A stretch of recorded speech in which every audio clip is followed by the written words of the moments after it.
First time in my life, pag-picture ako sa pake, nanginginig ako lang yung maintindihan. Sa redentorist ako lang ng confession, nanginginig ako lang yung maintindihan. Nagtataka yung misis ko, kasi after ko si misis, na-obserbahan namin, wala pang 5 minutes, tapos na lumalabas Dami na kalinya. Pagdating sa akin, nag-15 minutes. Ang daming tanong sa akin ng pare. Ayaw ko na sabihin dito kasi off the record ko yun. First time nakakali ng pastor, nag-confess ka niya doon. Sabi ko, Father, ako po yung pastor. Nagulat siya. Tinignan niya ata. Pastor ko.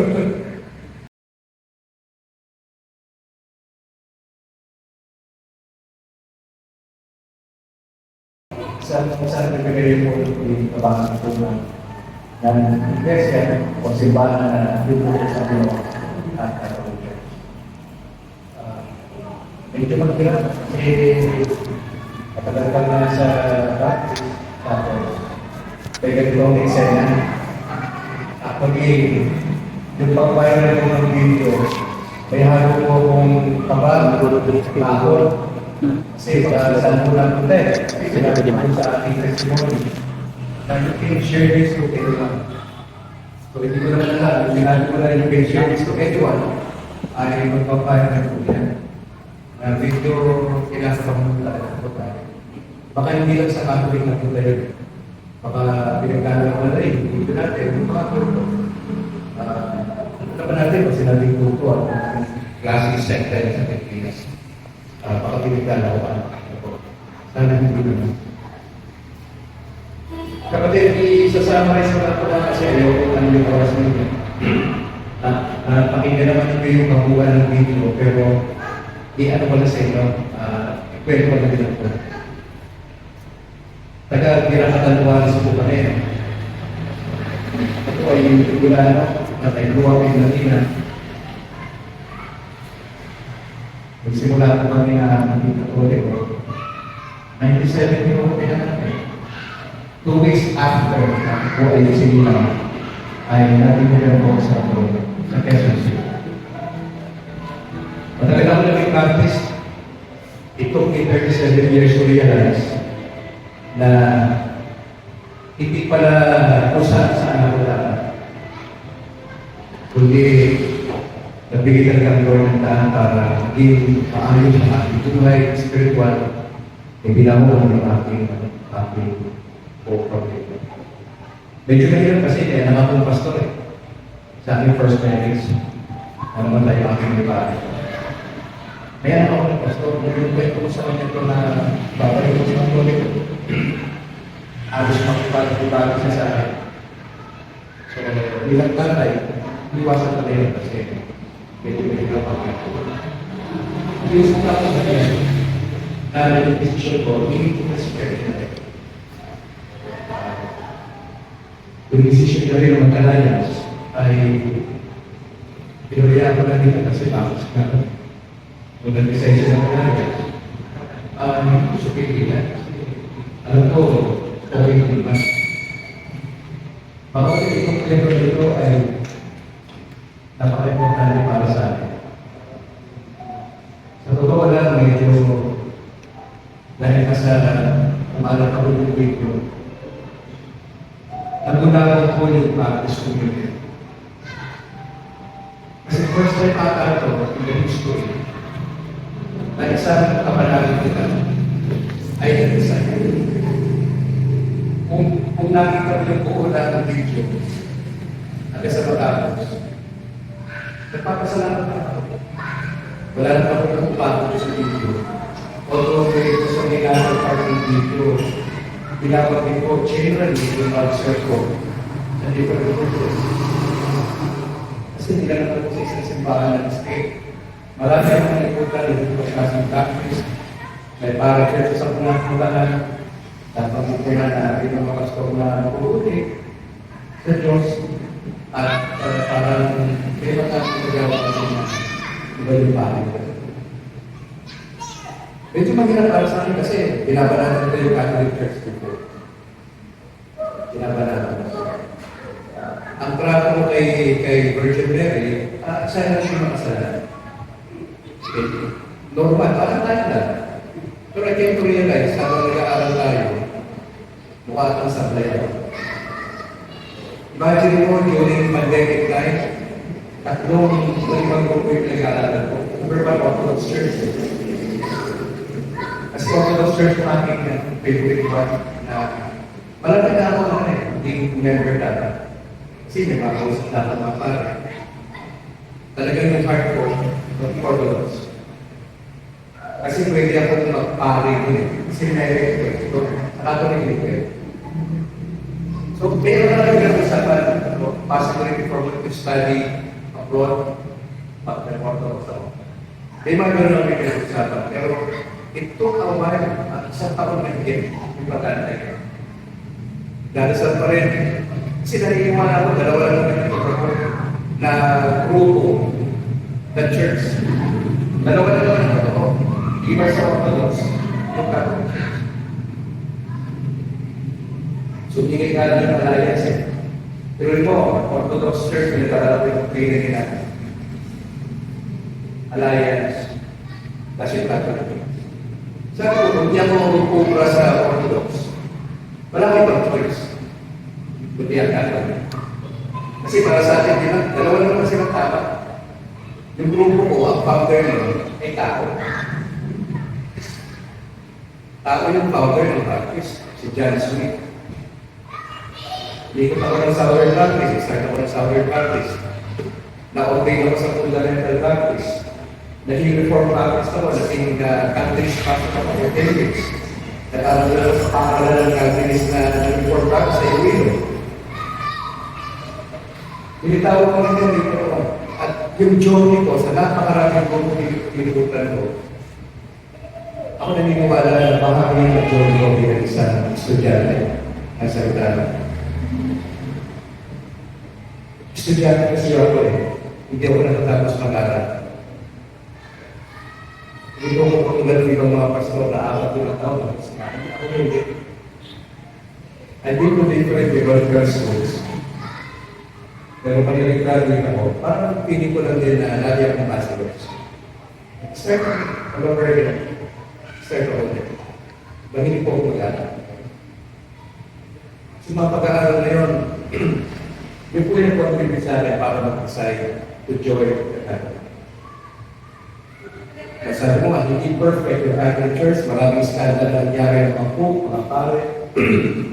Pero bakit pinigil ni Brad Calix na mag-join sa Catholic Church sa kabila ng mga bagay nito? Pinagawa naman sa video natin, bakit ko embrace yung Catholic Church? Number one, kasi kara ko siya yung founder, Jesus Christ. Pangalawa, embrace ko yung apostolic succession ito. Na si Peter yung unang pope. Hindi namin tinatagad kaya sa bakit. Totally yung turo ng Catholic sa amin. Ano yan? Ang Katoliko po yung pinakasentro ng Antichrist. At yung Papa, siya yung pasiguro ng kasama. Eh, hindi rin natin ano dyan, basically yun ang Catholic. Hindi kami naniniwala sa turo ng si Papa Katoliko. Imagine it took me 37 years to realize na mali pa rin yung sinasabi ko at tama pa rin yung church kung saan nila pa rin. 4 na taon, nagkaroon ako ng spiritual quest for me. Salamat lang sa Panginoon. Sabi ko nga sa video, yung aking personal decision, hindi ako pumanan ni Market, ni Father Darwin Gana. Hindi ako pumanan ni Market. Hindi ako binayaran ng church, hindi ako in-offer ng position ng diocese ng Bacolod. Hindi ako. Masasabi ko, ito talaga ay I was guided by the Holy Spirit sa aking decision. Now, tinawag ko sa birthday ko kasi parang naging memorable. Na hindi ko naman alam, sa birthday ko nasasabihin ko na alas 8 ng gabi na magkakagal ng gabi. Instant celebrity ako sa madaling salita. Na natatakot ko ako na kinakabahan, wala yung aking sabi ko sa pakasama ko siyempre. Bro, overwhelming, first time ko nangyari sa akin, sino ba naman yung magiging kay Alcalisto? Wala naman ang PhD. Hindi man ako ganun ka-well-known sa Pilipinas. Tapos binagay ko yung mga ilang mga ginagawa ko sa ministry. Mga kapatid, gusto ko lang sige yan, na napakinggan nyo naman yung video. Gusto ko lang yung challenge. Kung ako nakita mo yung fruit sa Catholic Church, that this is really the legitimate church founded by the Lord Jesus Christ. Sinasabi ko sa inyo ng diretso, huwag po kayong umalis dito. Kung may kaaway kayo, hindi nabiyaran ng utang, ay ipasa Diyos nyo na yun. Pero huwag magindahilan niya para aalis ang askas ng baka. I'd like to challenge you, I think nakapublic tayo ngayon. I'd like to challenge lahat ng Katoliko nationwide and worldwide. If you are a Catholic, be a genuine Catholic. Hindi naglalaro mo tayo sa misa for the sake na naglalaro tayo ng misa. Hindi, seryoso tayo. Know Jesus. Kinalala niyo si Jesus Christ. Alamin mo yung tamang turo ng simbahan. That's why ang papel ng CFD ay para i-guide mo kayo into all truth. Maasahan sa Banal na Espiritu. May basbas ng hindi siya po ito ginagawa ng CFD. Kami mo ito ay nagsasacrifice, nagpupulot kayo ng aming panahon para to help yung mga parishes po natin in coordination with our priests. Kasi kung sabihin naman ng local priest, ayaw namin dyan. Ano ba magagawa siya? Okay, pwede ba na sila mag-clear? Pero pwede naman sila i-report kayo siya. Yung priest ninyo, medyo magpapasaway ng content. Pwede na rin gawin. Now, nandito na ako rito sa CFD, wala na pong atrasan. Katulad ng sinabi ko sa video, ang pinapagawa naman sa akin ay kabayan lahat ng Katoliko, hindi na sa Negros Occidental, kundi sa entire Philippines. Na i-challenge po kayo not to live the Church of the Lord Jesus Christ. Hindi naman tayo perfect. Pero nagiging perfect tayo dahil sa ating mga Lord. Huwag niyong iwan yung church po ninyo. Mahalin niyo si Jesus Christ, alamin niyo yung doktrina natin. Sabi ko sa video, patatapos ang evangelization ng mga Protestant at evangelical pastors kung matututunan ng bawat Katoliko sa Pilipinas na maging seryosong Katoliko at maging bahagi mo kayo ng CFD. Especially yung mga lalaki natin. Malaki yung vital role ng bawat local priest sa buong Pilipinas. Kung merong cooperation ng lahat ng pare sa buong Pilipinas, itigil ang church planting ng mga Baptist, ng mga iba pang Protestant churches. Wala na silang makukuha na tao mula sa Catholic Church. Bakit po nakapag-plan sila ng church? Kasi maraming Katoliko ang ignorante sa doktrina. Doon kayo namin binabalatan. Alam niyo ba yun? O, masabi ko lang ito, nakalay ko yung tayo sa FB. Nakakatakot ito sapagkat ibubulgan natin ang ilang mga ginagawa ng mga pastor. Kapag ka umatok sa inyong bahay, ang pastor na different Protestant o evangelical, pwede mo sabihin, sino pinagnaman eh. Ay, pasensya na kayo, pastor. May sarili po kami Bible study sa grupo natin. Meron kami CFD na nagtuturo sa amin. Meron kami local priest na masipag na nagbibigay ng tulong sa pagdating sa theology. Ganun lang naman eh. Kakatok ang ano dyan, kakatok ang isa ng pastor. Sabihin ko lang po na yun, ay, pasensya na kayong pastor. Kami po yung Katolikong matino. Kami po yung nag-aaral na salita ng Diyos. Hindi na po kayo pwede dito. Palagay ko, kung matututunan natin yan, wala nang church planting na magaganap sa Pilipinas. Maraming lumalaman sa Catholic Church eh. Bakit? Hindi masyadong guided. Kaya nakausap ako, bakit yung iwan ng Catholic Church? Karamihan sa mga reasons personal na hatred sa kapwa. Pangalawa, ayaw nila sa pare. Pangatlo, wala na alam. Kaya napunta sa Iglesia ni Manalo, sa Batista, napunta kay Soriano, sige lang. Hindi naman sila dumaan sa catechism.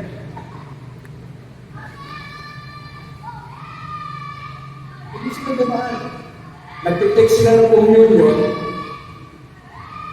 wala pala silang certificate of grace. Namumuhay sa kasalanan, kaya napakahirap. Ngayon, salamat sa Panginoon sapagkat pinala niya ako sa kanyang simbahan. Isa sa mga advocate ko bilang kasama ko ito sa CFP at bahagi na bumalik sa simbahan ng Panginoon ay patuloy na magbigay ng warning sa lahat ng Katoliko nationwide. Do not ever entertain the pastors. Ano ginagawa nila? Pupunta sila sa isang lugar, mag-daily education Bible School, DBBS, pupunta nila mga anak nyo eh. Aating kayo, di ba? Aating kayo. May graduation niya, kasama ng parents.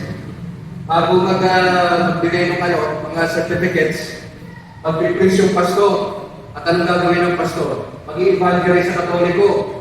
Nasasabihin ng pastor, sino gusto tumanggap sa Panginoon sa inyo mga Katoliko? Kataas ka naman ng kamay kasi nga, si Jesus Christ yung sinasabi at nasa Bible. Kataas ka ng kamay mo, bibilangin mo nila yun. Pwede tumanggap sa Panginoon. Okay, tumanggap nito. Anong gagawin nila pag-practice na? May meriendahin po kayo, of course. Pagkatapos kayo mag-meriendahin, ipapalo up na kayo sa bahay ninyo. Pasisipag ang pastor sa Pilipinas. Especially Catholics. Pag tumanggap ka na sa Panginoon, okay, nabilang na yan, pinagdadasal po kayo, bibisitahin po kayo sa bahay for follow-up. Luluklinahan rin po kayo and then to become Catholics at magbibigay ka ng 10%, right? Sabi ko nga sa sinasabi ko, mawawalan ng kita ang mga churches na evangelical. Kasi paikutin na naman kayo sa palang nila eh. Na kunyari, dinadala nila si Jesus Christ sa inyo, kunyari, dinadala nila si Evangelio, pero hindi naman pala gospel, hindi naman pala si Jesus. Dinadala kayo sa denomination nila. Binibigyan kayo ng pasarin na 10% sa kita ninyo. Meron pa nga klaseng baptist na yung first fruit daw eh. Unang trabaho niyo po, may trabaho tayo natin. Yung unang sweldo niyo, bigay niyo sa simbahan. Yun yung first fruit. Saka nakakita sa Bible na ganyan na sistema. Eh primarily, puro sa Old Testament, pag-Old Testament yun eh, pag-Israelites yun eh. Gentile po tayo. Maraming silang sasabihin para makapagpis. Magagaling po sila, especially Baptist ko. Mga araw mo kami. Hindi mo kami seminar lang, 6 months, tapos pastor na. Walang ganun sa Baptist. May mga formal theological training kami. Alam namin yung sinasabi namin. Kaya pala salita kami sa isang tao, nag-plan kami ng church, alam namin yan, magdal sa babato. Hindi ka namin ibabaptize basta-basta pag hindi mo naiintindihan ng doktrina. 10%. At kapag tayo yung pastor, asal na tayo yung pastor, tapos sumusunod sa kanya, nasabihin ng pastor sa pulpito, bukas ang pinto, umalis ka. Tatakutin ka pa. As if yung simbahan ng Baptist, yun ang kaligtasan. Alam nyo, ang hirap nito eh. Totoo lang. Yung sinasabi. Baka mag-training na naman ko kasi may sinasabi ko.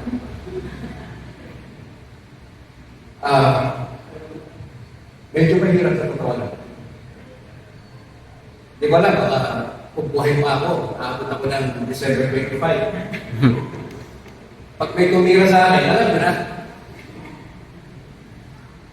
Pag may kumana sa akin, alam mo na ang reason kung bakit. Bakit inumbasian? Ano ang istorya sa likod ng pagpatay kay Anticristo?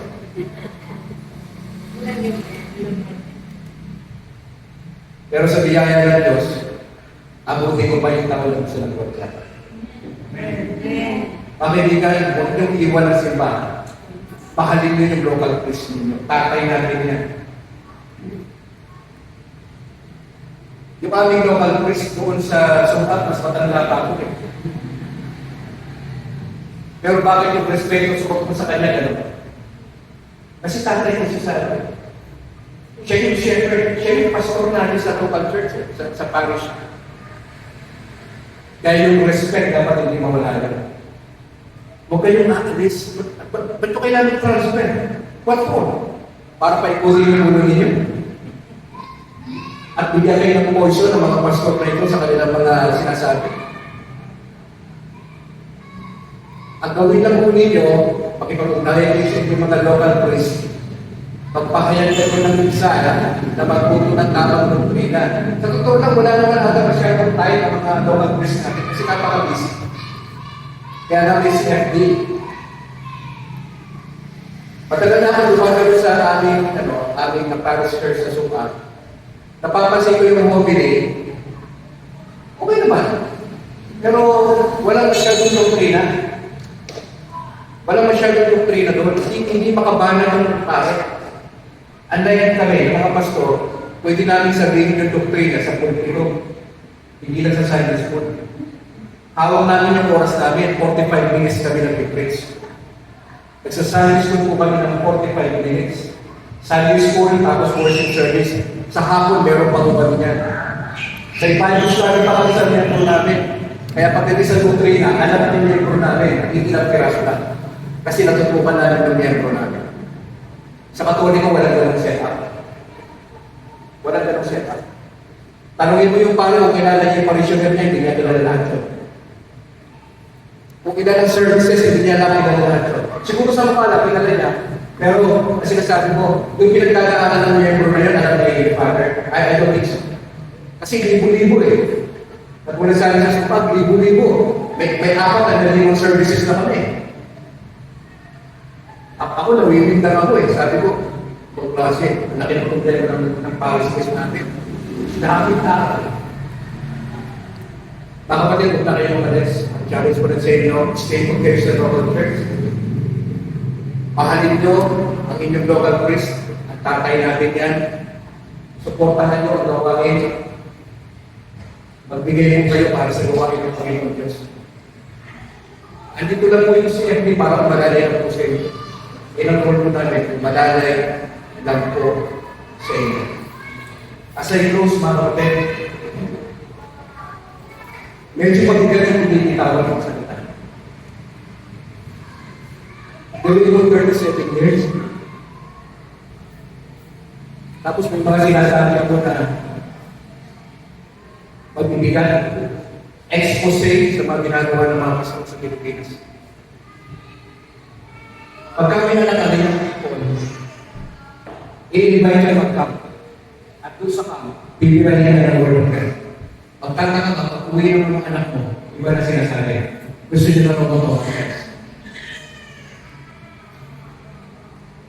May magagawa ko ba ito? Wala kang magagawa. Pero kung ang Tony ko, dumaan sa catechism, naturuan ng doktrina, wala mangyayari pagbipan ng ibang grupo. Kaya sabi siya sa mga tatay na seryosohin niyo ang pakikinig ng Lord. Maraming seryoso. Seryosohin po ninyo. Yung lifestyle natin, yung lifestyle importante. Marami na nangyayari eh. Marami na mga issue sa Katoliko eh. Totoo eh. Kapag-box ko lang eh.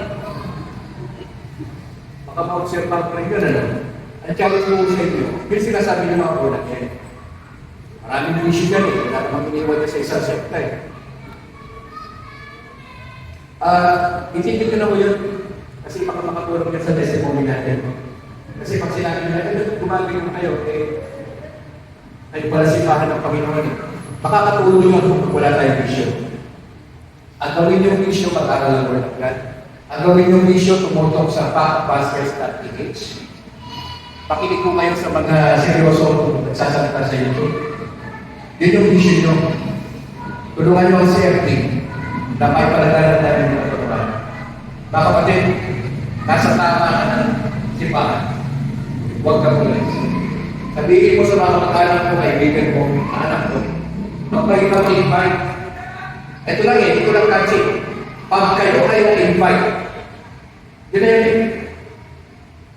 Pag kayo kumakas ng kamay, tinanggap si Kristo, yun na simula ng trahedya yun.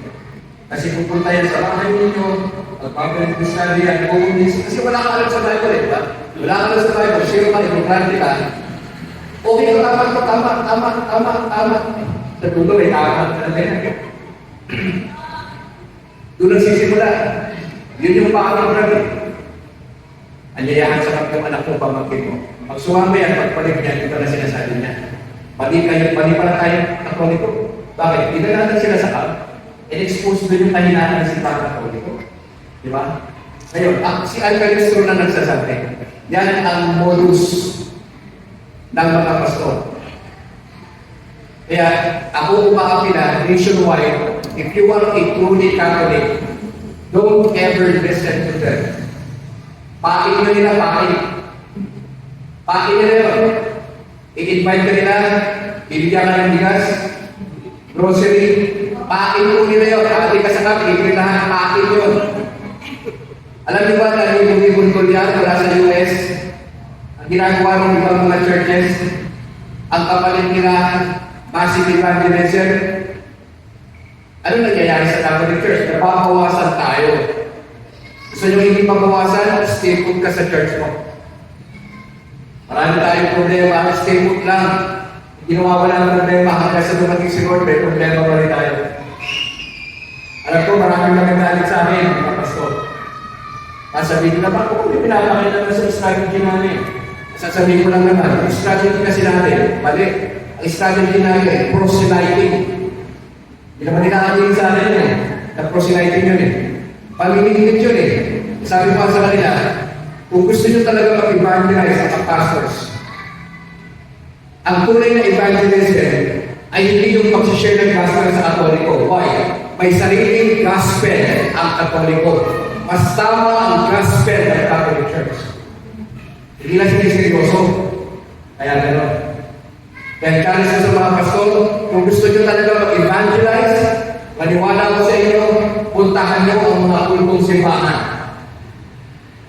Sila yung target nyo for evangelism, maniniwala ako sa inyo na nag-evangelize kayo. Pero kung pupunta ka sa Katoliko, hindi yan evangelism, proselyting yan. Tapos maparegister niyo yung sekta ninyo na sa founder, kayo ang founder ng pastor. Tapos may incorporate sa dulo yung simbahan. E di, bakit ba nag-parehistro? Kasi bukos eh, pati naka-rehistro. Mali na yung foundation nila at yung gitna mali pa rin. Ginanagagan pa nila yung mali nila by pag-register sa sekta. Ano sinasabi ko rito?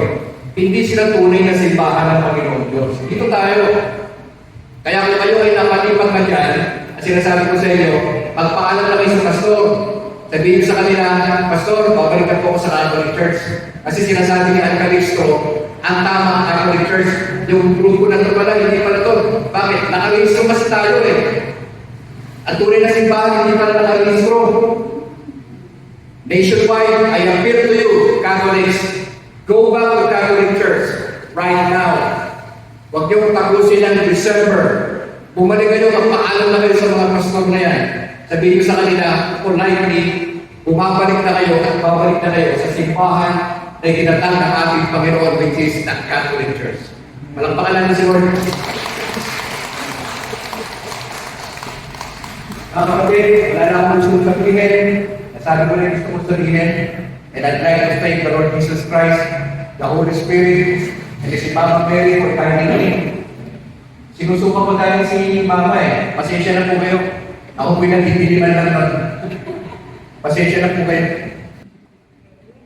First time in my life, pag-perfection ako sa pake, nanginginig ako na yung maintindihan. Sa Redentorist ako lang ng confession, nanginginig ako na hindi ko maintindihan. Nagtataka yung misis ko, kasi after ko si misis, Na-obserbahan namin, wala pang 5 minutes, tapos na lumalabas Dami na kalinya. Pagdating sa akin, nag-15 minutes. Ang daming tanong sa akin ng pare. Ayaw ko na sabihin dito kasi off the record yun. First time natin ng pastor, nag-confess na kanya doon. Sabi ko, Father, ako po yung pastor. Nagulat siya. Tinignan niya ata ako. Pastor. Salamat lang sa Panginoon as an opportunity. I hope, mga kapatid, itong testimony na to would encourage those Catholics na nagpunta sa ibang mga sekta. Balik na mo kayo. Balik kayo, matutuwa yung local case natin yan, na sa kabila ng pagiging rebelliousness ninyo, babalik kayo sa simbahan ng ating Panginoon. Salamat po. Amen.